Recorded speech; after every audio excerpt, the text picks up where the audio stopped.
A former central bank chief will become the new Prime Minister of Canada after winning a leadership vote. Mark Carney will take over from Justin Trudeau, who has been Liberal Party leader for 12 years and in power for 10. A man most Canadians barely recognised months ago now stands to be the next Prime Minister of Canada. Canadians have a strong sense of resolve.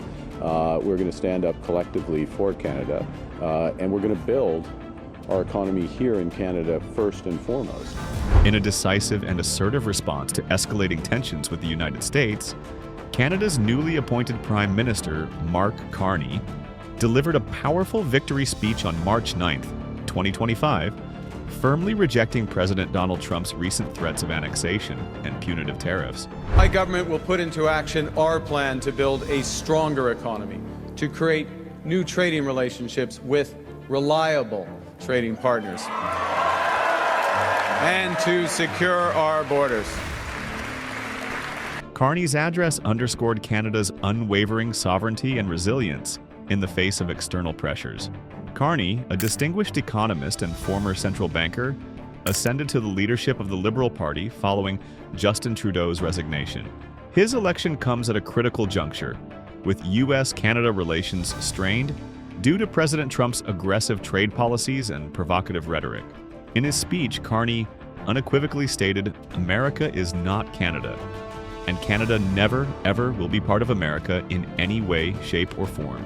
This declaration was a direct rebuttal to President Trump's earlier suggestions that Canada could become the 51st U.S. state, a notion that has been met with widespread indignation across Canada.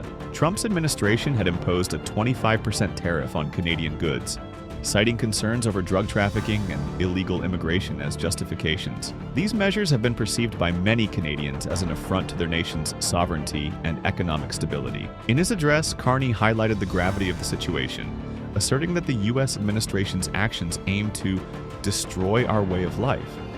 He emphasized that Canadians did not seek this confrontation but are prepared to defend their nation's interests. "We didn't ask for this fight, but Canadians are always ready when someone else drops the gloves." The newly appointed Prime Minister also addressed the economic implications of the U.S. tariffs, which have targeted a wide array of Canadian exports. Carney's extensive experience as the former governor of both the Bank of Canada and the Bank of England positions him uniquely to navigate the nation through these economic challenges. He has proposed dollar-for-dollar retaliatory tariffs against the U.S., reflecting his commitment to safeguarding Canada's economic interests. The backdrop to this escalating dispute includes President Trump's broader trade agenda, which has seen the imposition of tariffs on multiple trading partners. The president has justified these measures as necessary to address issues such as drug trafficking and immigration, although critics argue that they are politically motivated and risk destabilizing international trade relations. In response to the U.S. tariffs, former Prime Minister Justin Trudeau had announced retaliatory measures, including a 25% tariff on $155 billion worth of American goods. Trudeau characterized the U.S. tariffs as unjustified and warned that they would lead to higher prices for American consumers and potential job losses. Carney's ascent to leadership has been met with a surge in Canadian nationalism. Many Canadians view the U.S. actions as an existential threat, prompting a nationwide movement to support domestic products and reduce reliance on American goods. This sentiment has been reflected in various polls, with a significant majority of Canadians expressing a desire to decrease economic dependence on the United States. The international community has also taken note of the escalating tensions. The European Union has criticized the U.S. tariffs, stating that they pose a threat to global trade and economic partnerships. European officials have described the tariffs as incomprehensible, illegal, and completely unjustified, emphasizing that trade wars result in losses for all parties involved. Domestically, Carney's leadership marks a significant shift in Canadian politics.